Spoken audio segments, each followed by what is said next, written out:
A widow had 2 daughters. One of them was beautiful and diligent, the other was ugly and lazy.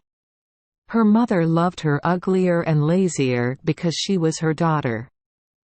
She had to take care of everything in the house, so she was as dusty as Cinderella in the family. Every day, that poor girl had to sit on the main road next to the well and spin yarn. She had to pull so much that burning blood leaked out.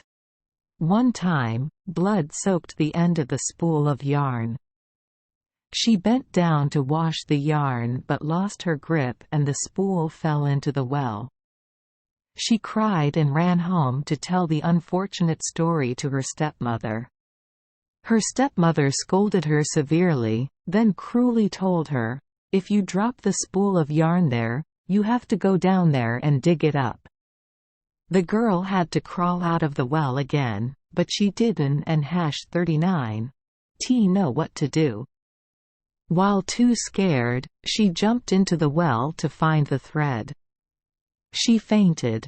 When she opened her eyes and regained consciousness, she found herself lying in a beautiful meadow, thousands of flowers blooming under the bright sunlight. She walked across the meadow and came to a bakery. The oven was full of bread. The bread called to her, "Miss, pull us out. Please pull us out or we will burn. We were cooked a long time ago." The girl approached the oven and took out a shovel to unload all the cakes. Then she continued walking. She came under an apple tree full of fruit. The tree called to her, "Oh my God, shake me, little girl, our apples are all ripe." She shook the tree to make the apples fall. Apples fell like rain. She shook them until there was not a single apple left on the tree. She picked up the apples and put them in a pile, then continued walking. Finally she came to a small house. An old woman with big teeth stuck her head out. The girl panicked and thought about running away. But the old lady called her back and said, "What is there to be afraid of, my dear? Here with you, if you do everything in the house properly, you won and #39 have anything you want. You just need to pay attention to making your bed carefully and shaking it carefully and diligently so that no feathers fly out. Then snow will fall to the lower world. I am the Snow Queen." The old lady spoke to the girl in a very friendly and close voice. The girl felt comfortable, so she agreed to stay and help the old lady. She tried to do everything as the old woman told her. She shook her bed so hard that the feathers flew everywhere like snowflakes.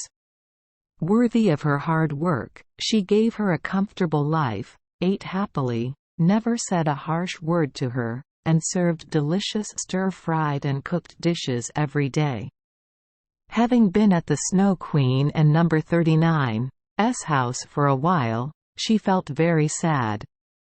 At first, she didn't and #39 understand why, but she realized it was because she missed home. Even though she is happier here than at home, she still longs to go home. Then she talked to the Snow Queen, "Ma and #39, I and #39. They've been sad for a long time because I miss home so much. Even though I and #39 am not as happy on earth as I am here, I can and #39 stay here any longer. I want to return to live with my relatives." The Snow Queen said, "If you earnestly want to go home, I will gladly let you go home. Since you have wholeheartedly helped me, let me take you home myself." She took the girl and #39's hand and led her to a large gate. The gate opened, and as soon as she reached the gate, there was a big golden rain. All the gold stuck to her. The Snow Queen said, "You got that because you worked hard. Then she gave the girl a tube of yarn that she lost her grip on and dropped into the well. Then the gate closes. The girl returned to her senses and found herself standing not far from her stepmother and number 39's house. When she entered the yard, a chicken perched on the edge of the well crowed, "Ki our golden girl and silver girl have returned." Then she went in to see her stepmother. Because her body was covered in gold, her stepmother and younger sister welcomed her warmly. She recounted the stories she saw and heard. The stepmother saw her husband and number 39's son become rich, so she also wanted her ugly, lazy daughter to have the same luck. She also sat on the edge of the well spinning yarn.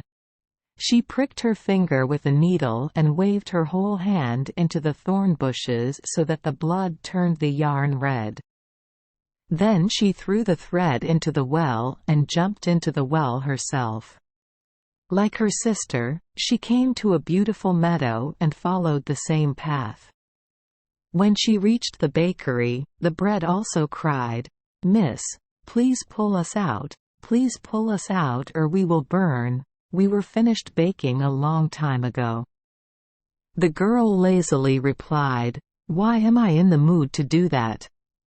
I and number 39's am making myself dirty." After that, she went straight. A while later she came to the apple tree. Apple called, "Oh my God, shake me little girl, our apples are all ripe." She replied, "What did you say that was so easy to listen to? Let the apple fall on my head." Then she continued walking. When she arrived at the door of the Snow Queen and number 39's house, she was not afraid at all because she had heard about her big, scary-looking teeth. She agreed to stay and help her grandmother. On the first day, she tried her best to work and appeared diligent. No matter what the Snow Queen told her, she did it right away because she was still thinking about the gold that the Snow Queen would reward her for. But on the second day she started to get lazy, and on the third day she got even lazier, and in the morning she didn't and #39's bother getting up anymore.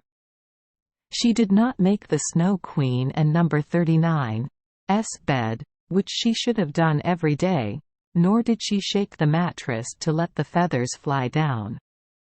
Over time, the Snow Queen became bored and told the lazy girl to stop working. Seeing that, she was secretly happy, thinking, "Now there will surely be golden rain." The Snow Queen led her to the gate. As soon as she reached the gate, a pot of resin poured down, but there was no golden rain at all. The Snow Queen said, "This is a reward for your hard work." Then she closed the gate. When the girl returned home, covered in resin, the rooster standing on the edge of the well crowed, "Ki Kori Ki, dirty girl of our house has returned." The resin stuck to her body for life, refusing to let go. Thank you for joining us for today's fairy tale.